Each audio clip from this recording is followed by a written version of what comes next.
You so much. And yes, మన మిరపకాయని mister బచ్చన్గా తీసుకురాబోతున్న హరీష్ శంకర్ గారిని ఇప్పుడు మాట్లాడవలసిందిగా రిక్వెస్ట్ చేస్తున్నాం.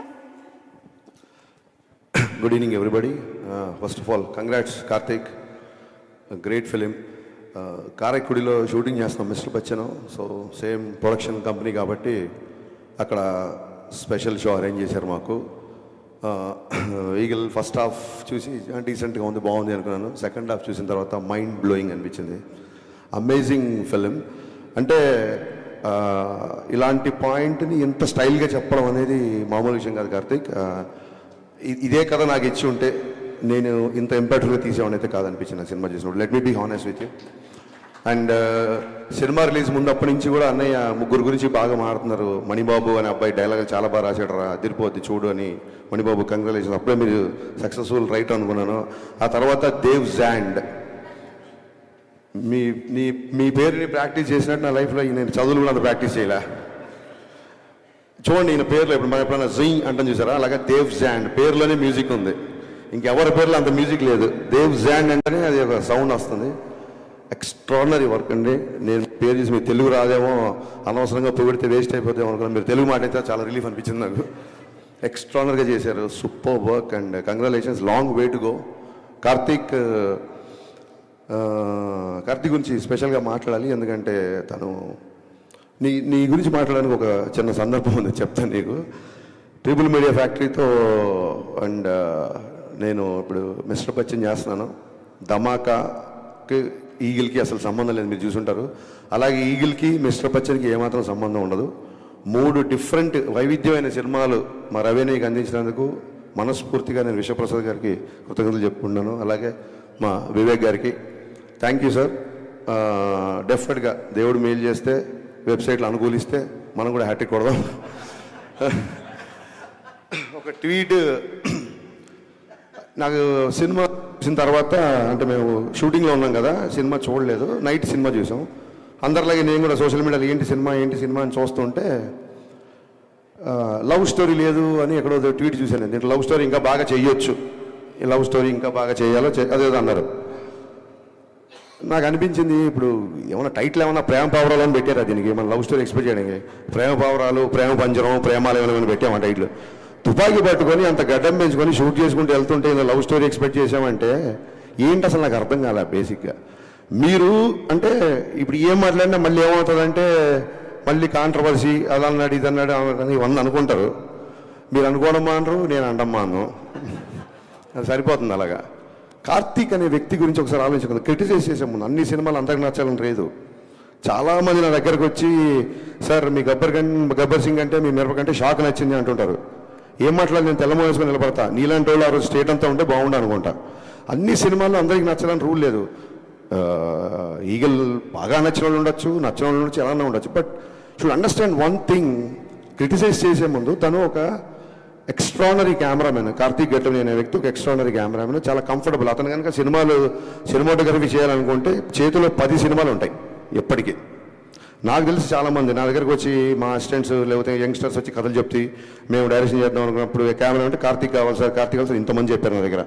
అతను చాలా కంఫర్టబుల్ పొజిషన్లో చాలా మంచి కెమెరామెన్గా పేరు సంపాదించుకొని అక్కడితో సంతృప్తి పడకుండా కష్టపడి డైరెక్టర్ అనే స్థాయికి వెళ్ళి మొత్తం ఒక మైండ్ బ్లోయింగ్ టేకింగ్తో ప్రపంచం అంతా మెచ్చుకునేలా ఇవాళ ఒక సినిమా తీశాడు. ఆ సినిమా ఎంత కలెక్ట్ చేస్తుంది, ఎన్ని రికార్డులు కొడుతుంది పక్కకు పెట్టే ముందు ఆ వ్యక్తిని క్రిటిసైజ్ చేసే ముందు ఇతని జర్నీ ఏంటి, ఇతను ఎందుకు ఈ సినిమా తీశాడు అని ఒక క్షణమన్నా మనం ఆలోచించాలి కదా.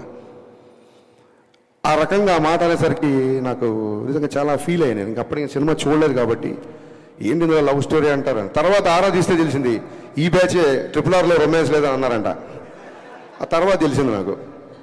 తర్వాత ఎవరు ఈ తాలూకు వ్యక్తి అంటే తర్వాత అని చెప్పారు. ఒక విషయం మనందరం మర్చిపోయామా లేదా మనలో కొందరు మర్చిపోయారా నాకు తెలియదు. మీకు గుర్తుంటే సంతోషం, గుర్తులేని వాళ్ళ గుర్తు చేస్తున్నాను అనుకోండి. నేనేదో గరికపాటి గారిలాగో చాగంట్లాగా ప్రవచనం మాత్రం ఇవ్వట్లా. వినండి, సినిమా ఇండస్ట్రీ అంటే ప్లీజ్ సైలెన్స్, ఒక్క మాట సైలెన్స్, మిగతాది కావాలనే మాట. సినిమా ఇండస్ట్రీ అంటే సినీ నిర్మాతలు, సినీ దర్శకులు, సినీ నటులు, సినీ జర్నలిస్టులు కూడా మనం అందరం ఒక ఇండస్ట్రీ.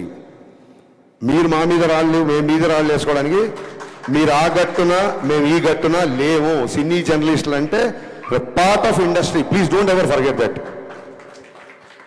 మీరందరూ మనం కలిస్తేనే ఇండస్ట్రీ. మీరు పబ్లిసిటీ చేయండి, నా సినిమాలు జనాల వరకు రీచ్ అయ్యా అవ్వలేదు కదా. మనం ఒకళ్ళ మీద ఒకళ్ళు రాళ్ళు వేసుకోవడం ఏంటి అంటే ఈ థాట్ నాకు ఎందుకు వచ్చిందంటే, నేను సురేష్ కొండేటి మీద ఏదో కౌంటర్ వేసినందుకు నాకు ఒక 200 ఫోన్లు వచ్చినాయి. గబ్బర్ సింగ్ ఎన్ని ఫోన్లు వచ్చినాయి, ఆ రోజు అన్ని ఫోన్లు వచ్చినాయి.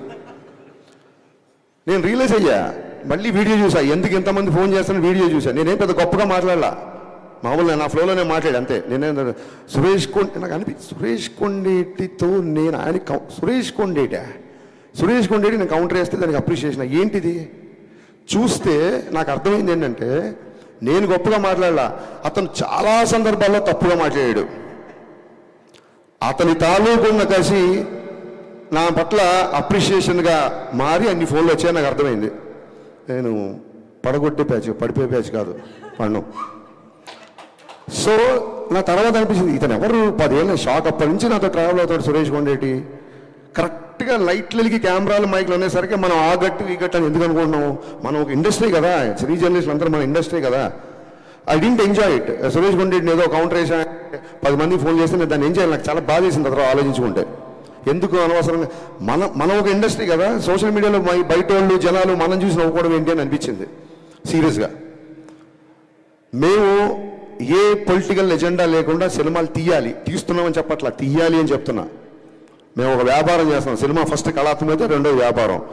నాకు రాజకీయ పద్ధతి పార్టీలు కూడా నా సినిమా చూడాలని కోరుకుంటా. అన్ని పార్టీల వాళ్ళు, కాంగ్రెస్ వాళ్ళు, టీఆర్ఎస్ వాళ్ళు, బీఆర్ఎస్ వాళ్ళు, బీజేపీ, వైసీపీ, నా సినిమా అందరూ చూడాలనుకుంటా. నేను ఒక వర్గాన్ని ఎందుకు దూరం చేసుకుంటా? నేను దూరం చేసుకునే ఆలోచన నాకు ఎందుకు ఉంటుంది? ఒకసారి నా ట్విట్టర్ హ్యాండిల్ చూడండి. పవన్ కళ్యాణ్ గారు క్లియర్గా చెప్పారు, your cinema director, stick to cinema. Janasena సంబంధించినవి కానీ, లేకపోతే ఇంకోటి సంబంధించింది కానీ, లేకపోతే నా పద్ధతిలో అన్నారు కానీ మీరు ఎవరు రియాక్ట్ అవ్వాల్సిన అవసరం లేదు. మీ పని మీరు చేసుకుంటే చాలా క్లియర్గా చెప్పారు. ఎందుకంటే సినిమా చేస్తున్నప్పుడు ఆ సినిమా హౌస్ఫుల్ అవ్వాలనుకుంటాం. 10 మంది కాదు, 100 మంది, 1000 మంది, 1,00,000 మంది నా థియేటర్లో ఉండాలనుకుంటాను నేను.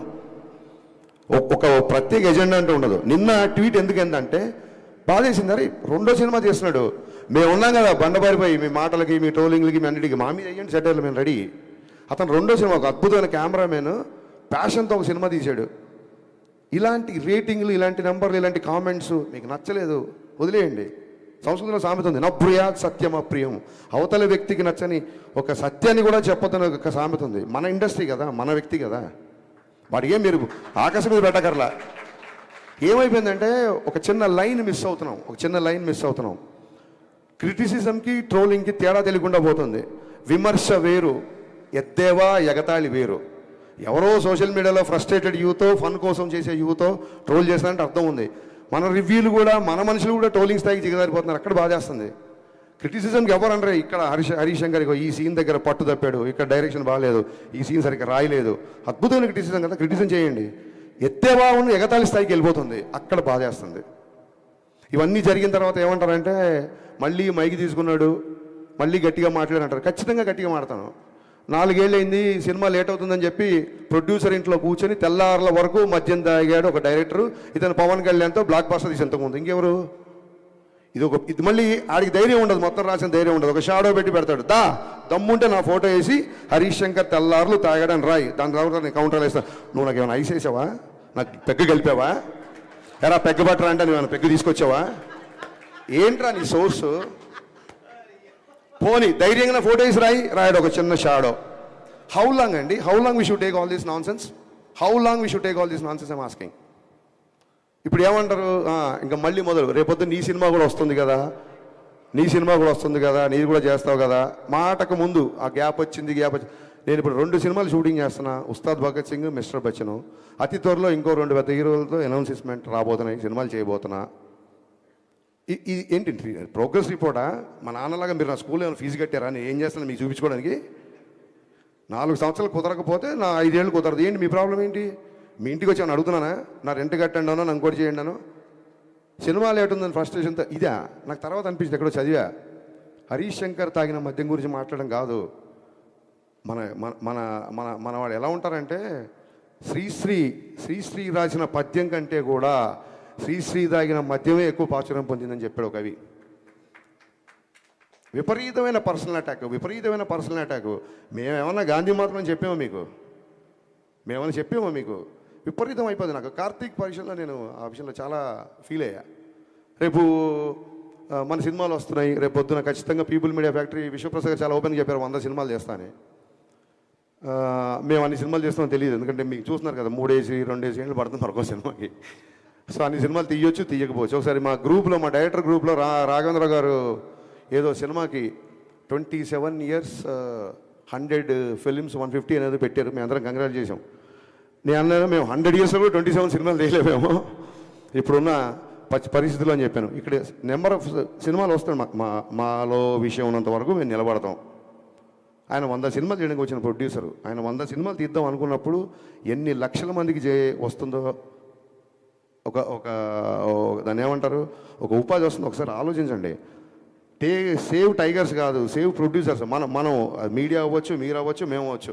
మేము కంపల్సరీ కాపాడదు. 100 సినిమాలు తీసేవాడిని 50 తర్వాత పంపించేశారనుకోండి, మనకే 50 సినిమాలు రెవెన్యూ పోయినట్టు.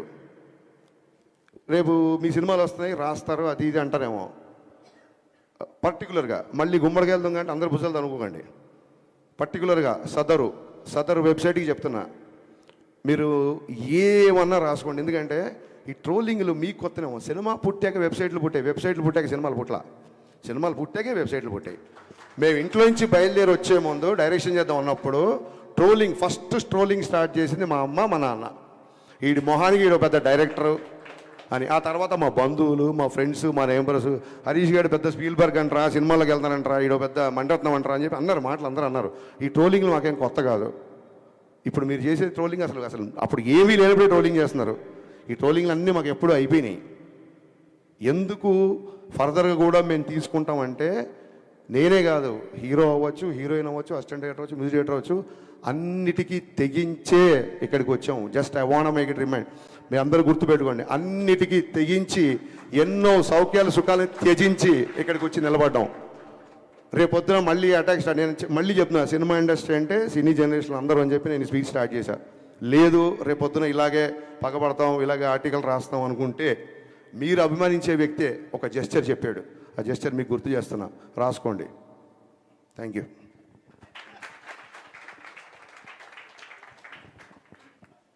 ఓకే.